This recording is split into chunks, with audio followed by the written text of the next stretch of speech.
我先来一个最无聊的，你有没有做过微整形？我有。哦，单身超过半年了吗？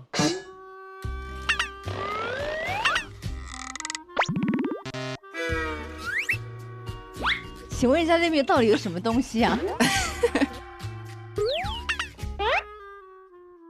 他好像没有办法给你答案呢。那边有谁啊？经纪人。你在那边窃笑个什么劲啊？不是，我看那边的姐姐，所有人是吃瓜的表情。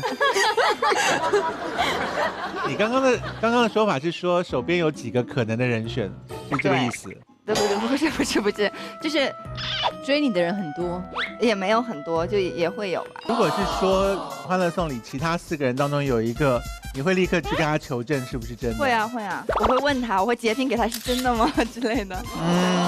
他们感情有跟你真的好成这样吗？反正我跟小杨子我们之间是什么都说的。你有听出话中话吗？我没有听出话中话什么。就是他只跟杨子姐姐关系好，其他的都不好。他比较放心跟杨子说心里话，是不是？不是，是因为我们俩年纪相仿，所以我们遇到的问题可能比较能聊到一起。刚刚是说其他姐姐年纪很遥远。对，其他姐姐年纪就太大了。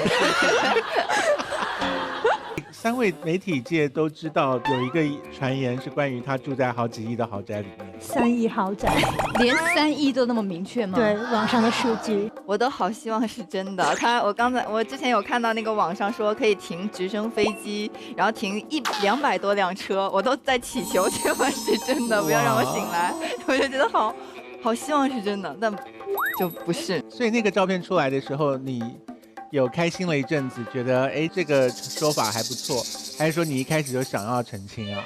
因为没有说很官方的东西来说你，只是大家会觉得好玩的东西，在聊而已。那我就觉得我也没有必要一定要很正式的穿一个白衬衫说其实这个事情是怎么样的，但是也会影响到我的工作，说那是不是乔欣就不是很认真的在拍戏的，他就是玩票。我心想可能呈现的结果是不是很好了，但我是认真的，对对，然后这个会有困扰我。对，他刚刚说穿白衬衫出来，所以现在很流行穿白衬衫出来讲话是吗？没有，他可能就是稍微就是比喻，就是很正式的出来说，各位媒体朋友们，还有观众朋友们，我真的没有住在3亿豪宅里，就是他不需要做这件事情嘛。你之前澄清你跟你先生的事的时候，你是穿白衬衫吗？我没有澄清我跟我先生的事啊。有啊，你跑去警察局说他并没有对你怎么样啊？家暴啊！你不能只讲这2个字，人家会以为你在讲，你要说没有家暴。就是为了澄清那个乌龙新闻。对。然后我当时穿的，你穿什么？好像真的是白色我不知道白色可能会让大家觉得我这个人就是比较踏实一点，可信度高一点。对，我如果穿这样说，我老公就是没打我，就是感觉也可以啊，不一定要穿白衬衫，就自己高兴就好了。你参加演出《欢乐颂》的时候，是已经有你住在豪宅的传言了吗？我好像是播的时候有啊，播的时候才有的。对，那这些好姐妹会真的问你说这是真的吗？你真的住在这个房子里吗？我说谁不是因为家里困难才干这个事情？就拍戏嘛，因为很辛苦嘛。我说不然就我不是我知道我是为了兴趣。我知道你2个房子有打通嘛，我说 S 姐才是豪宅啊。没有了，没有了，不是豪宅啦。你看你在人家心目中是什么形象？就是人2个房子打通，大家都要讲出来。你干嘛背下我家格局？你背什么背啊？我这背就是有 follow 这个事情。有。所以你说那个3亿豪宅是谁的？就不是我的，而且他也好像没有3亿，据我所知的。而且跟你无关是吗？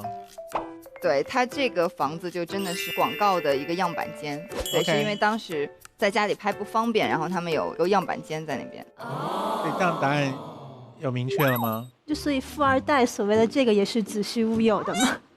就还好吧，就每个人对富的定义也不一样。就家里有没有矿？还没，什么？希望有涉猎，还没。矿山。对。我想想看，我认识谁家里有矿？这会不会太复古了？我有听过一个说法，说你很喜欢买包包，是因为爸爸有培养你对包包的兴趣是吗？没有，他巴不得我没有这个兴趣。真的吗？没有，他是因为我家人，比如说我初中的时候，他就有给我买了一款包，然后当时我就还蛮喜欢的，就一直背。然后等到我自己赚钱了之后，我就有买了同样的款式，然后我当时就会觉得很开心，因为那是我自己赚的钱，就是我值得家人给我的生活，但我自己把它升级了，就其实那种感觉是很有成就感的。对，所以你爸妈是有钱人吗？我觉得不算很有钱，就是小康家庭。对 OK， 对，这样回答明确吧？因为我们从网上有看到有一个说法是，父母在海外也有自己的公司，这个说法是真的吗？没有，我爸英文都不会说。没了。OK， 好。OK， 我们也不用过度激发他们的好奇心，如果太多不一定能够收拾。我现在好像在法庭啊，好可怕。你们有听过一个传言说，他的爸爸妈妈替他买了女一的位子吗？有。你也听过这件事吗？对，就好冤啊！因为其实我家人都不是从事这个行业的，所以他们其实帮不上什么忙，就很希望他们可以帮上，就还不是我爸不争气，对，我就老说他，因为就有这些传闻出来之后，他就很紧张，他会跟我打电话说，哎，那我最近在忙些什么什么，我的工作现在在怎么推进？就我爸是从来不会跟我汇报他的工作的一个人，他就才汇报。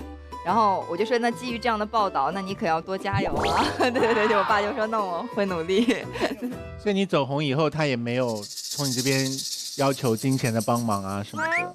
没有啊，就比如说我说爸爸要不要过年给你个大红包？我爸说歇着你，歇着你得了。他是自己有感觉说从小没有怎么照顾你，所以不好意思麻烦你，还是？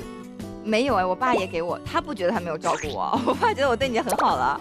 因为我爸是属于那种很粗的男生，他就会觉得说，难道你让你爸每天给你打电话问你在干嘛吗？说那他就觉得很娘气，没有必要嘛。但我就有非常希望他会平时给我写小作文啊，然后给我打电话那种。我爸就不是那种，就你要张嘴他就给你买，你要不张，哎就算了。小作文就男朋友写就好了，不需要爸爸写吧？对呀，爸爸写小作文。所以如果跟你交往的时候是要写小作文吗？可以写吧。所以你是爱收情书的女生啊？我还喜欢行为更多，比如他会老来看我啊，然后给我买很多吃的，然后知道我想要什么就马上送过来啊，就我想要行为到位了之后，然后行动派的，你要行动派，对，不要只是嘴上说那种。所以要追你也不是说很困难啊，那个行为可能就需要很多吧，对，很多。对，因为你只是听到行为2个字，你不知道是什么规模的行为，就是可能他从直升机这样降落下来，然后拿了一篮那个水果，对，你不知道是什么规模的行为。你自己平常对于其他明星的各种生活上的这些新闻，你有兴趣吗？我好爱吃瓜，所以我就说真的是有报应，吃别人的瓜，有一天别人在吃你的瓜。我突然想起来有一次才有趣，就是我有一天看到一个刷微博，就好几年前，然后别人就说欢乐颂舞美其中有一个要结婚了，请关注公众号怎样。我说我赶紧用我自己的微信号去加了那个公众号，结果我一打开说是我自己要结婚了，我当时气到死，把那个公众号给删了。说你要结婚了会不高兴啊？就不是真的，我说这公众号根本不可信。然后我就翻了翻历史消息，我都觉得那可能都是假的。对，如果是说《欢乐颂》里其他4个人当中有一个，你会立刻去跟他求证是不是真的？会啊，我会问他，我会截屏给他是真的吗之类的。他们感情有跟你真的好成这样吗？反正我跟小杨子我们之间是什么都说的。你有听出话中话吗？我没有听出话中话什么。就是他只跟杨子姐姐关系好，其他的都不好。他比较放心跟杨子说心里话，是不是？不是，是因为我们俩年纪相仿，所以我们遇到的问题可能比较能聊到一起。不然是说其他姐姐年纪很遥远。对，其他姐年纪就太大了。所以大家想说要讲乔欣的代表作的时候，一定会讲到《欢乐颂》。对。《欢乐颂》舞美姐妹之间的感情，各位听过了吗？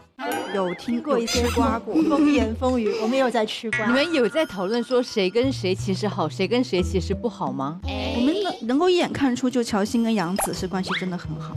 所以其实一起演戏的女生很容易好，也很容易不好啊。一起拍戏，我听说过一些，不管是抢镜头，或者是希望光打在她身上，这些都有吧？谁啊？想知道吗？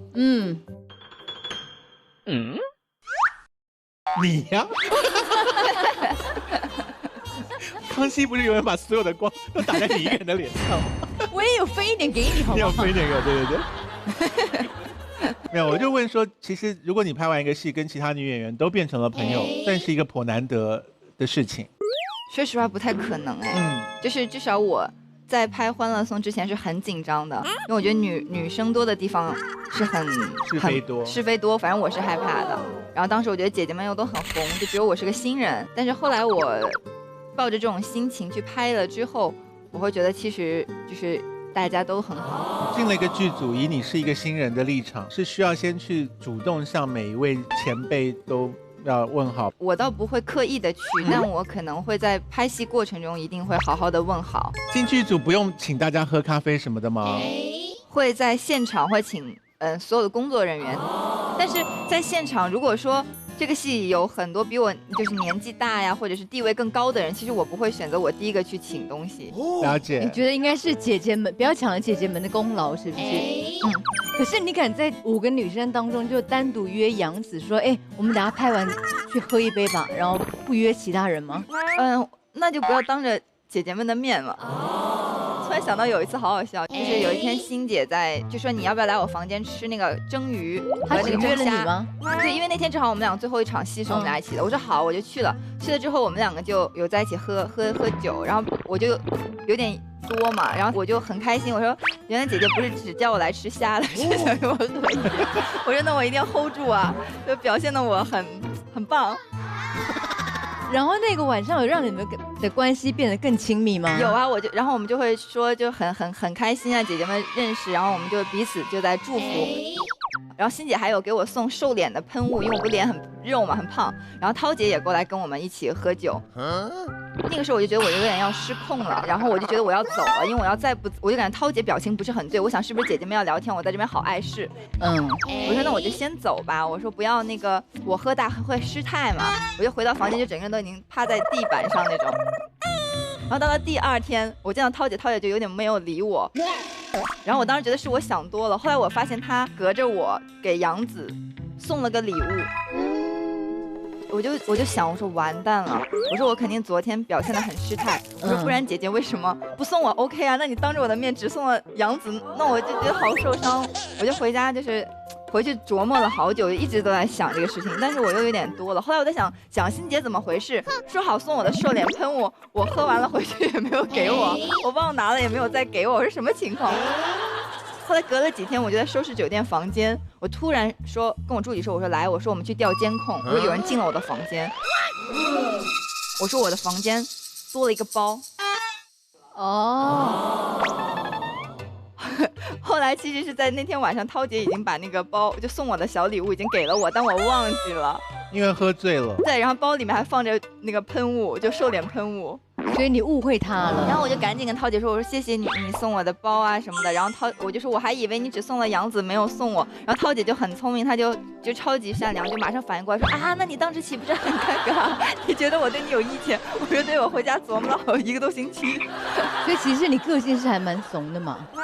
就可能这种方面会，就人际间我会有点想多。天哪，如果我当着你面送给别人礼物，你会怎么样吗？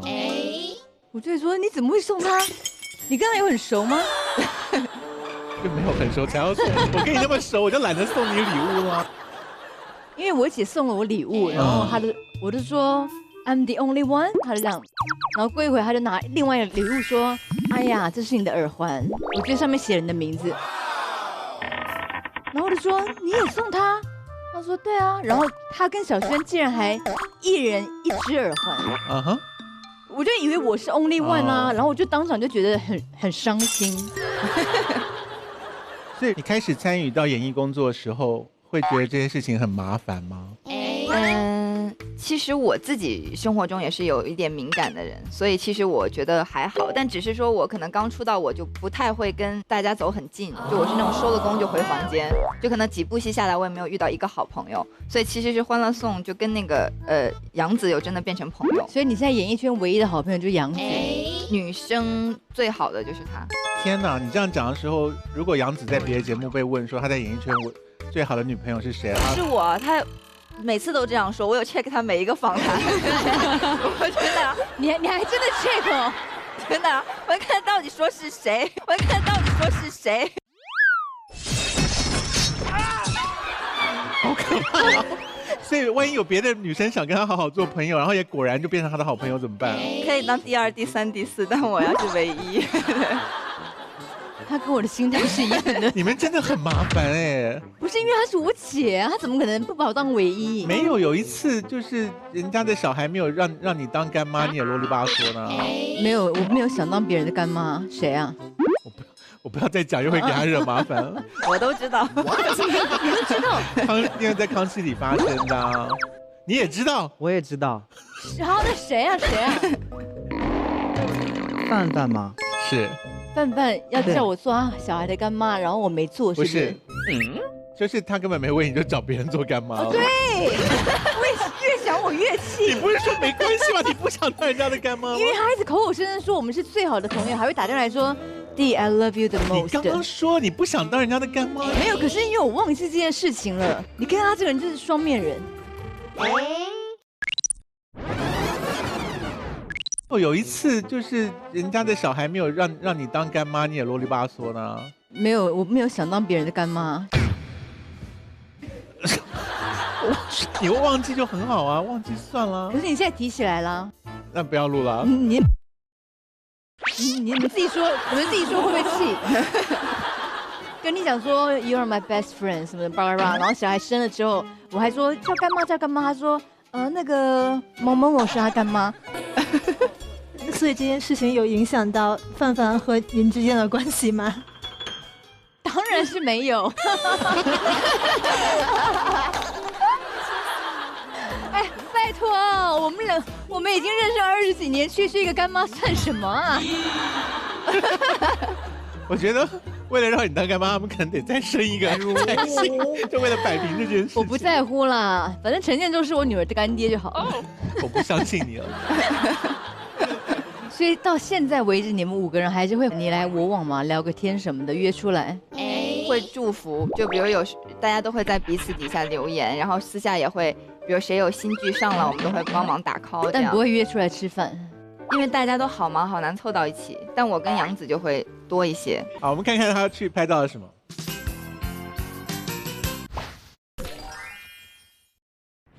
大家好，今天我来到了乔欣姐姐的家，听说她最近正在搬家，这个时候东西是最藏不住的，所以跟我一起去看看她的家里到底有什么东西吧。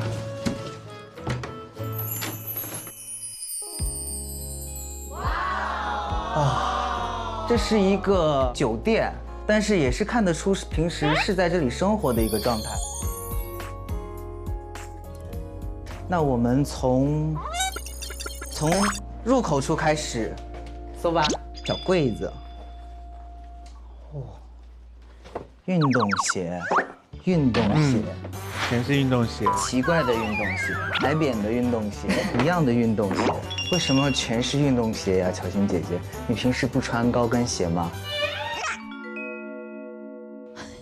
你这表情真的充满了疑惑。其实今天我也是有备而来。我们先拆一个乔欣姐姐的快递，看一下她买了什么东西吧。这可以拆吗？哦，这不是买的，这应该是她平时会用的东西。哦，是穿过的衣服。可能是姐姐最近在搬家，所以把一些东西先寄回来了。还是衣服，还有一个，哇，好短啊！我看了很多照片，乔欣姐姐的腿是特别长的。难道是穿这个显的吗？是啊，不然呢？那我们走下一个。这个哇，他们好认真的包。这是什么？这是袜子吗？带毛的袜子，而且毛有点变黑了。姐姐，你洗一下呗。古代有那个裹脚的那个坏的习惯，这是乔欣姐姐4、5的脚在家裹脚用的吗？还有一个，这个我就知道了，是一个脏兮兮的热水袋。姐姐，你洗一下呗。等等，炎热的夏天为什么会出现热水袋呢？还有这个刺绣的袜子，完全是老人的东西。乔欣的时尚品味呢？负责配音的 B2 先生，真的很爱问无聊的问题。对，炎炎的夏日为什么会有一个热水袋呢？它不能冬天用，那像现在吗？想也知道是冬天用的吗？可是袜子你有看懂吗？袜子我不懂，有绣东西，是不是妈妈给的？是奶奶给的。所以你有带来是不是？我有带来。好，我们要看。好，我们一起打开闲一对吧。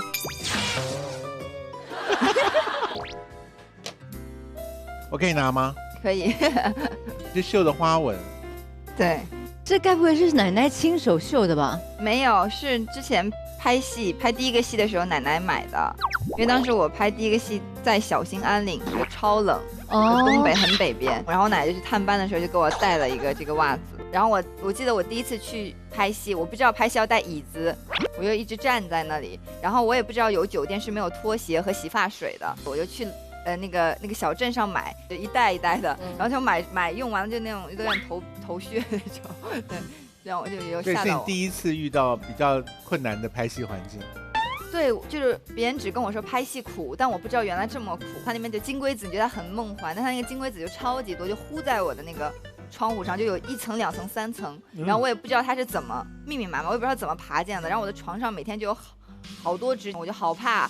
然后我的隔壁是一个小演员，一个小女孩，她是我的好朋友，她每天都来找我玩。然后她就每天晚上睡觉之前会先把我把那个弹掉，然后她再回去睡觉。可是奶奶探班这样不就等于要跑很远？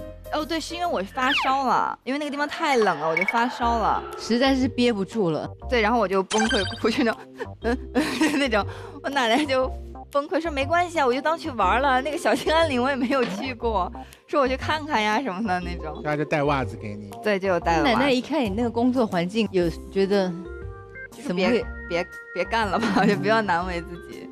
他有讲这段话。对，后来我就是因为那个地方特别冷，就会把手给冻的，就是骨头缝疼，就是你拍完了，哪怕已经1天了，但你骨头缝是疼的。然后后来我就有点害怕嘛，我就1年都没有拍戏。所以他对于你做这个工作现在比较能认同了吗？反正就自打那件事情之后，我就暗暗发誓，我那么苦的时候，我就不要再让他看到，因为他就那个之后很久都会很担心。哦。记得我当时在拍《琅琊榜》，就跟奶奶年纪很大，就我尤其你是说跟胡歌拍的《琅琊榜》吗？对对对。你刚刚那个停顿什么意思？因为不是我。你的什么胡歌吗？就是我当时很爱胡歌，我怎么不知道你有拍《琅琊榜》？我有拍个蒙面纱的，虽然说很胖。哥哥，我是念念。你跟他有对戏吗？有一场就是很大的戏。怎样？你现在很想跟胡歌对张戏是不是？是我想要知道胡歌本人怎么样吗？很帅，胡歌哥哥，对，很爱胡歌。好，徐弟弟，这需要问你去或留吗？我觉得这没有人要吧，主要。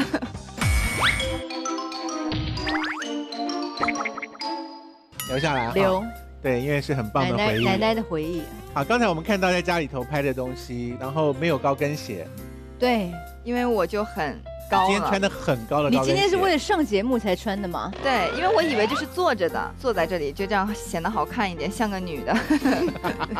可是你难道没有先调查一下我几公分吗？我知道你的比例非常的傲人，所以我才很紧张，穿了一个高跟鞋坐着。对，就是如果我们两个还好，我们都坐着，如果他也站着，我也站着的话，你想想看，那画面就是会……你又不是没有跟林志玲站在一起过。谁？你说退出演艺圈的那位太太吗？已经退出演艺圈，我们就不要聊他，观众都忘了他是谁了。所以他刚刚说他在《琅琊榜》时期是比较胖的。对，那是我的体重巅峰。你那时候有到几公斤？最胖的时候吗？110不到。110的不110不到，你很瘦啊，他这个身高。可是我是有一个问题，就是我是长几斤都长在脸上的。幸好你问了这一题，你一直以为他那时候一定胖到不行，对不对？对啊，结果他只是不是我今天都有双下巴。你给我闭嘴！哎，你看那个照片啊，疯了！对，我是今天都有双下巴。你那个照片里面那个腰是合理的吗？但是我的那个。就双下巴也很奇怪，那个腰是修出来的吗？不是，双下巴也是真的。所以你现在的腰是跟他一样吗？一样。借我看一下，你站起来我看。这可能是，这不是人体，主要是我是这个腰真的很惊人哎，我不太协调，就是我是双下巴永远在我那张照片的时候已经91斤了。我带了尺子。你量完了，小新是要来量 S 吗？我没有要给你量哦。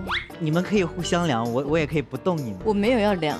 你可不可以量小新的腰，然后量 S 的脖子就好了？也不用吧。你可以量头围啊。我觉得不是，要不要我们就放弃这件事情？把这尺拿走，看了我就碍眼。所以你是吃很少吧？不我也吃蛮多的，其实。少来，你知道林志玲有一次我跟她合拍杂志，就是已经退出演艺圈的那位太太，那位林太太跟我讲说，你知道我什么都吃，我拍照前我还好饿，我还吃了泡面。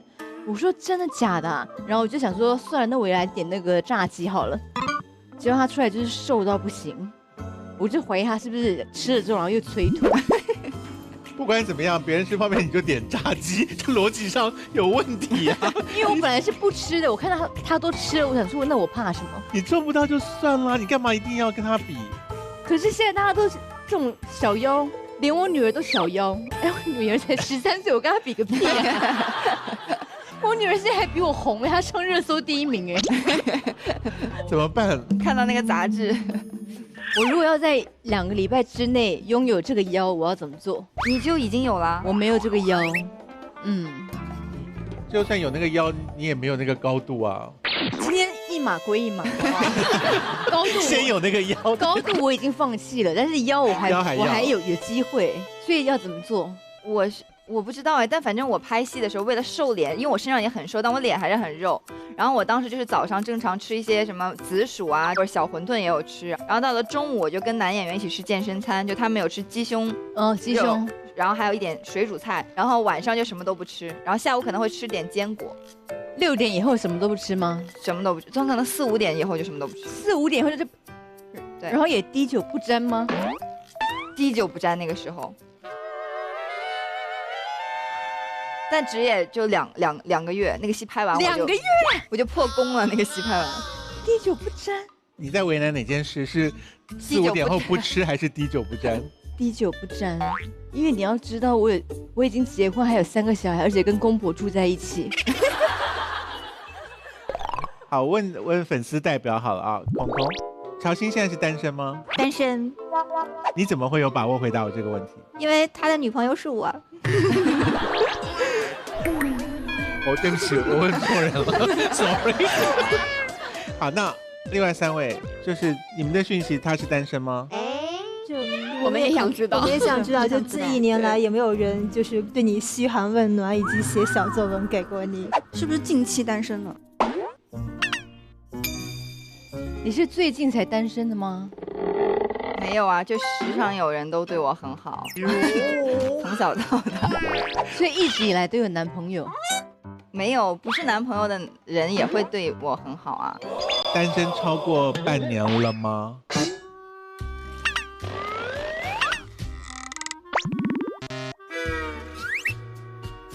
请问一下，那边到底有什么东西啊？他好像没有办法给你答案呢。那边有谁啊？经纪人。你在那边窃笑个什么劲啊？不是，我看那边的姐姐，所有人是吃瓜的表情。你刚刚的说法是说手边有几个可能的人选，是这个意思？不是，就是追你的人很多，也没有很多，就也会有吧。女生都会有吧。每天他拍片的时候都有3架直升机在天上，然后有3个人。有些可能是游艇啊，直接哇。对，是有人照顾你，然后你还没有定下来的心情吗？怎么办？我喜欢看康熙，我喜欢看你们搞别人的是我不喜欢。啊，我觉得不能这样为难来宾。对，所以呢，我们就先跳过，好不好？那请问星辰去拍他家的时候，也有在寻找这方面的蛛丝马迹吗？哇，我就是抱着寻找蛛丝马迹的心态，你期待能够找到什么？难道有一个对方署名的信件，或者是绣着对方名字的物品啊之类的，男性手表啊之类的？对。OK， 我看看你的成果怎么样哈。来到了乔欣姐姐的洗漱台，在我的印象中，女孩子的东西应该非常的多。可是大家看这里，这是全部的东西。我们来走一下，乳液1瓶，化妆水1瓶，卸妆水1瓶，不知道是什么的水1瓶，有一个小盒子。One Day Color Contact Lens， 哦，这是个隐形眼镜，也就是说它是每天用1副的，所以姐姐这里一共有15支日抛，也就是说可以用15天。这有什么好一直换算的以15支隐形眼镜戴15天，星辰，你的数学是体育老师教的吧？我看到了一个似曾相识的东西，这个我之前在乔欣姐姐的视频里好像见到过这个东西，就是说涂了这个之后人会显得很富有。然后我们现在来试一下这个富有霜，说是涂在锁骨上，涂了会很富有，涂的有点多。来，我已经涂完了，3、2、1，有变富贵吗？好，我们把这个霜打入冷宫，因为它没有使我看起来很富贵。我们现在来到的是乔欣姐姐的梳妆台，每一个化妆品感觉都用了10年的感觉，大家可以看到，每一个都掉色，快没有了，而且镜子已经看不到脸。大家看这个，已经扁成一条线了。大家听一下声音，好像只有2滴了。我们看一下用到是否见底了呢？感觉好惨啊！这不是我摔坏的，这是你，这是本来就烂的。这个镜子看起来挺高级的，应该是别人送的吧？哇哦！我还发现镜子的底盘有一句话，上面写的是“魔镜魔镜，告诉我谁是全世界最可爱的人”。然后最后一句话写的是“当然是你呀，我的乔宝贝”。你讲真的吗？所以乔欣姐每天就坐在这里，用的这些已经见底的化妆品，然后对着镜子说：“乔欣，你是全世界最可爱的女人。”通过我们对乔欣姐姐化妆品的观察，我们发现她的化妆品每一个都是用了很长时间，甚至已经没有内容的东西。所以我有一个疑问，乔欣姐姐，你的钱到底花哪儿去了？星辰去拍他家的时候，涂了人家的东西。他那个富贵霜说涂了会变富贵，我涂完之后没富贵，我的那个白 T 恤还变粉了。涂那么多白 T 恤，当然会沾到粉啊。而且你涂人家东西还嫌弃人家东西。对不起。所以那个富贵霜的说法是怎么来的？就是因为女艺人出门，就比如说像我露腿，或者有时候露肩膀，然后你怎么能显得自己很精致，每天在保养的样子？就你涂一点，然后这样感觉你就金光闪闪，就觉得特别的细腻，很有钱的样子。就时常有做保养。你今天锁骨那边有涂吗？忘记了。对，我刚才就看你锁骨没发亮。忘记了，对。可是锁骨还是蛮厉害的耶。你干嘛？你开始不高兴了？没有，而且我也有锁骨啊，所以没什么大不了的。对，那些保养品跟化妆品的使用程度，是你会持续使用的吗？如果真的粉底那么好用的话，我还是会用。可是那个已经只剩下2滴，就是到要用力到那个我就不会了，就算了。对，其实这些都是我随身在带的，就是会真的在用的。就我是那种用一样东西就很长情，就是我只要喜欢它。认定了，我就会一直用它，很喜欢我就用到破烂，这样。你平常拍戏的时候是自己画还是别人帮你画？别人帮我画。如果令你不满意，你是会直接沟通？我会沟通，如果还不满意，我就自己来，偷画，对自己偷画一下，所以你平常在生活中，如果碰到人家讲话，你不是很满意那个讲话的态度或者是内容，你会呛回去吗？我可能会脸比较臭。你是说类似讲哪一种话？他是不是单身？哦。如果记者访问他1对1的时候，你会给他脸色看吗？不，没有不会。你至今有给记者脸色看过吗？没有，我就会假装很女明星的样子，微笑，然后看我的经纪人，就那种讲，然后经纪人就会冲过来说不好意思，我们只聊天产品的事情，不好意思，对，假装做作的这样。我也很会，我都会说我真的很想回答，我告诉你其实我那个可是谁要问你感情？现在还有谁问你感情的事啊？问你是不是单身吗？没有，我是说我也会演这一招。可是没有人问你啊，你的经纪人没有机会冲出来说走开，没有人要问你感情的事啊，你感情的事已经搞定啊。我只是在举例，你想怎样？我也曾经有过这样的经验 ，OK？ 了解。我又不是一出生就结婚了，是母胎结婚。所以乔欣，你会觉得婚姻这件事情很值得向往吗？我会啊，我觉得婚姻是超美好的，因为有的时候面对世界，其实你是一个人的嘛，但可能你也许会遇到一个人，然后你们愿意捆绑在一起，然后一起面对世界，我觉得还挺好的一个事情。所以你现在谈恋爱是以结婚为前提吗？我不敢。我希望是，对，但如果我遇到一个特别心动的，那可能没有那个前提，那也可以谈一下吧。我不知道，我也不确定。我好像是那种遇见喜欢的人都会，幻想往好的方向想，对，一定会往好的方向想的人，因为我觉得我不是属于那种我来伤你的心的那种，我觉得我好像暂时还不是，对。所以你自己觉得你是一个口碑很好的情人吗？我觉得我是因为我认真对待过的人，就还是会跟我躺在朋友圈里。是吗？所以你每一个前男友都还是朋友吗？他们已经门了，我觉得我今天就疯掉，对，已经门了，对，就是会在我的朋友圈里，然后会给我点赞，然后也会在有的时候会给我一些祝福。所以你不会分手的时候删除所有联络方法是吗？我觉得没必要吧。那万一你现在的男友介意呢？这次换成看我吗？你这个定格的表情，我要给你答案吗？你这个定格的表情很久为什么眼睛移到我这边？所以你刚刚的问题是？我刚才说，如果你现在的男友会介意呢？介意他跟前男友还有联络？对。如果我现在的男友他介意，他就拿出手机说：“为什么你前男友都没有删掉？”其实我并不介意删掉前男友这件事情，我会觉得说我现在的这个男友居然不能理解我可以留着前男友，我觉得他是一个很狭隘的人，我会觉得他是太幼稚了，我会不喜欢。那他如果跟前女友保持联络，你也 OK 吗？如果说是还有爱恨纠缠，那我会觉得。那不要了吧？如果说真的只是朋友，非常偶尔的点赞，或者非常就是所谓的偶尔祝福，那我会觉得时间够久，我觉得是 OK 的。所以你们真的有为了这件事情吵架吗？好康熙啊，怎么办？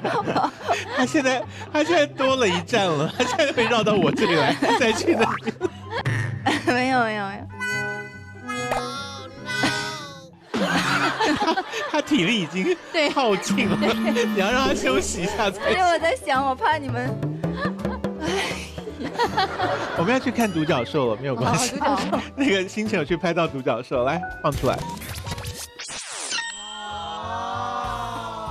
下面来到了是乔欣姐姐的衣柜，这件感觉是比较贴身的，然后我又看到了一件风格完全不同的，是我姐会穿的睡衣，还有白 T 恤、黑 T 恤。下面这一层就是我今天最期待的一层，因为女生除了买口红还会买什么？那就是包。我们来看一下，这个包虽然不是什么好包，但里面藏了肯定有很好的包。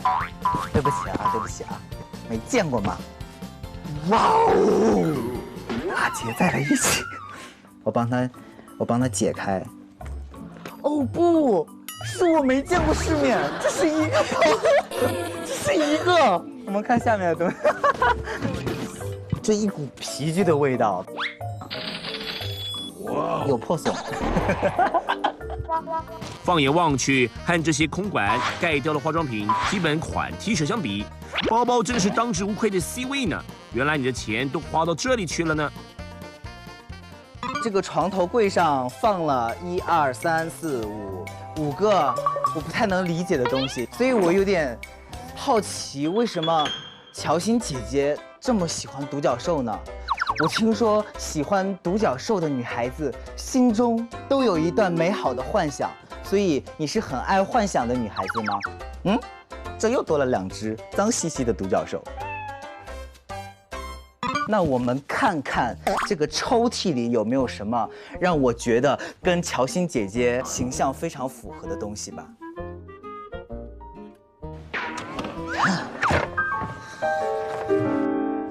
我不能相信，居然全是吃的。床头柜怎么会放吃的？这边开始看，这边是一些巧克力棒，这个。哦，这个是传说中的抗糖的东西，然后我们把这2个东西放在一起，大家觉不觉得像一出笑话？就是抗糖的东西。我给大家念一下这个巧克力的配料是什么？配料白砂糖，然后这个东西的作用是抗白砂糖，所以晚上你就是在床头吃完这些白砂糖，然后再吃这个抗糖的东西，那你等于没吃啊，就浪费了2盒的钱，对不对？这个床头柜真是充分的体现乔欣矛盾的一面，而且这些无所不在的独角兽，到底是在幻想爱情还是试验呢？哇哦，你倒是说看看呢。床头柜抽屉放吃的，我不懂哎。我没有遇过，因为我超爱吃巧克力派啊什么的这种东西。那你是不能吃糖的东西是不是？也能，但是我不爱吃薯片这种，我比较爱吃什么巧克力片啊这种。那抗糖的东西是为了什么？为了抗那些巧克力啊。你是说把它们放在一起，他们会彼此互相抵抗吗？那个抗糖是会抗，因为你吃糖不只会变胖，会让肌肤老化嘛。所以它那个抗糖的食物其实是防止糖分让肌肤不要老化的。所以是先吃糖之后再吃那个药。理论上应该不吃糖，只吃药的。对。可是那个东西是你测试过有效吗？还是？我之前有去体检，就说我那个糖分有比平常人超标一点点，就说最好是注意，比如说什么主食啊什么的，可能我土豆吃多了这种，就少吃这些东西。嗯。然后包包很过分吗？包包12个以女明星来说还好啦。没有，它上面还有一层。那小 S 姐，你不就1个包吗？我几个包干你什么事儿？倒也是。他有很多包，可是他是一个不喜欢换来换去的人。对。听说你希望你的婚礼上出现一只独角兽。对呀，嗯。你是说活的吗？活的。可是没有真的独角兽哎。就我想要那种很瘦很瘦的那种高的那种白马，然后我要给它定做一个它的脚就绑在它的头上，然后我爱的人就要骑着那个马来到现场。然后你要一起骑吗？我不一起骑，他下来，因为我感觉一起骑上去我那个婚纱会有问题。所以是一个真的要执行的事，不是乱。可是你要先想到，万一他骑到一半，然后那个脚掉下来，然后盖住那马的眼睛，然后就是会很狼狈。不是这个绝对不会，但我很担心那个马会拉粑粑，我会担心他走到一半拉粑粑怎么办？不去。一般真的马不太能够直接出现在人很多的地方。就我是想说，比如说有一个是庄园也好，或者什么也好，就这个马和那个人是从人烟稀少的地方这样丢走过来，然后我站在那里，然后他啪很帅的下马，然后那个马就可以牵走，或者就放在那不动，然后人多的地方是在这边，就那个马还好。徐熙娣，妹妹要好好聊婚礼，然后不跟我们聊新郎。所以新郎同意你这个婚礼的想象吗？就是婚礼定了，人没定啊，就是。你知道那个脚弄上去有多困难呢？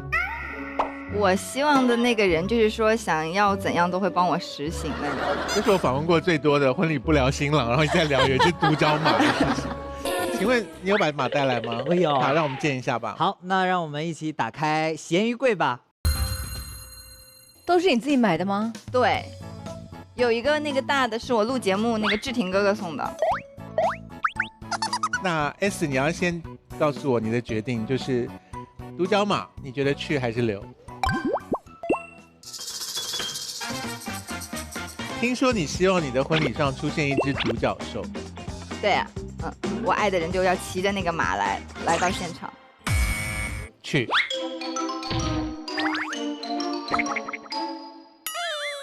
好，所以 S 决定要让他走，可是你其中会不会有一只你想要留的，还是你愿意他们全部都去？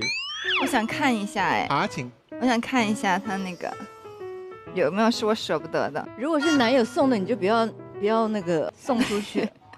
我看一下。哦，哪一只？这只我可以留下吗？这只是不是你抱了很久？就我比较喜欢它，这只我想留下。一定很软吧？我觉得是跟送的人有关系。没有，他是在国外买的，不是女生送的啦，这个是女生送的，出差的时候买的。对，真的是女生送的。你不要乱摸，那是男朋友送你还给人家。什么？还是女生送的？不要闻。有男性香水。一闻就知道。这要留着。这是女生送的。虚弱的抗议，他腿已经软了。真的女生送的。所以不要再重复这句。他会不会一直到晚上睡醒都是说这是女生送的，这是女生送的，这是女生送的，这是女生送的。好，所以留了一只，那我们可以设定为你愿意把其他的独角马都就是交给咸鱼来做公益喽。OK， 好，谢谢你。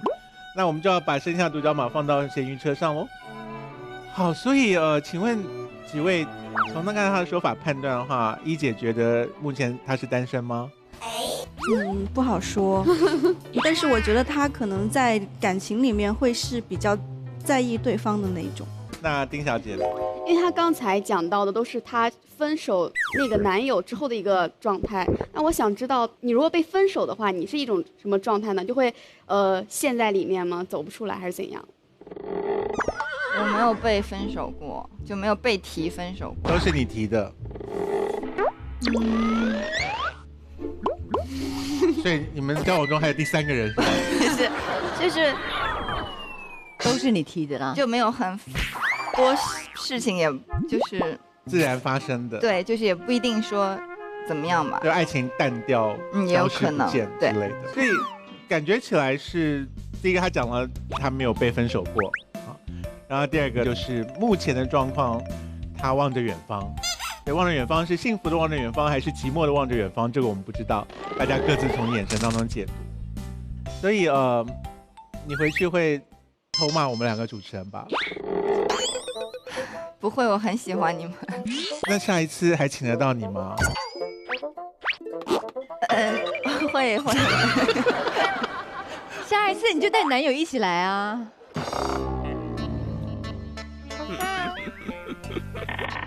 好了，没事，祝你健康发大财，好不好？今天非常谢谢乔欣告诉我们这么多我们想知道的问题。我们现在要进行的是咸鱼擦亮时刻，让乔欣移驾到独角马的旁边去跟他们告别。我们希望他所送给我们这些礼物呢，能够在咸鱼得到更多人的关爱，获得更多的价值。他要跟他的独角马道别，可是这会造成你跟他站在一起，我不知道怎么办。你说我吗？你要不要就坐在桌上好了？你要跟他站一起？你先站一下好了。不然就站很远好了。对啊，来麻烦你跟独角马 say goodbye， 然后要写小卡片哦。你要站在哪里？你要去哪里？在这边观望啊。好了，我去陪他，你在那边就好了。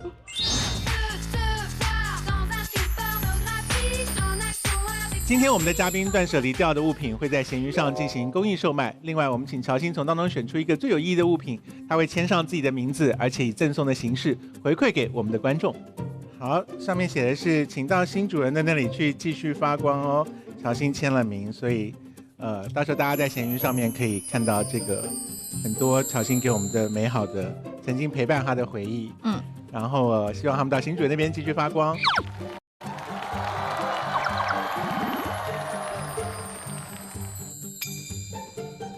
本期节目中所有艺人物品都可在闲鱼 APP 找到，相关收入将在公示后捐赠给光明优酷乡村艺术教室公益项目，为选定的贫困乡村地区捐建乡村艺术教室。上闲鱼 APP 或手机淘宝搜索“花花万物”，参与同款物品公益捐赠，将有机会成为物品的新主人，而且能够解锁更多幕后的花絮哦。谢谢你们几位陪我们一起为难乔欣哦。乔欣除了为难的问题之外，也答了一些开心的问题，所以让你带着美好的回忆忘掉那些可怕的部分。好，然后我希望我们有机会再聊，当然，然后你过得更开心，好吗？好，谢谢你今天来，拜拜，我们下期再见，拜拜。和康熙第一次合作，你的感受是什么呢？就觉得像做梦一样，因为小时候一直看康熙，然后今天看到他们两个，就觉得很奇妙这种感觉。录完节目对自己的生活或者家有没有一些新的认识呢？就还挺搞笑的，原来我的化妆品都这么旧了，我要回去再换点，因为我平时用的时候还不觉得。对。通过节目对断舍离有没有一个新的理解？人生就是要买，然后加舍的一个过程的。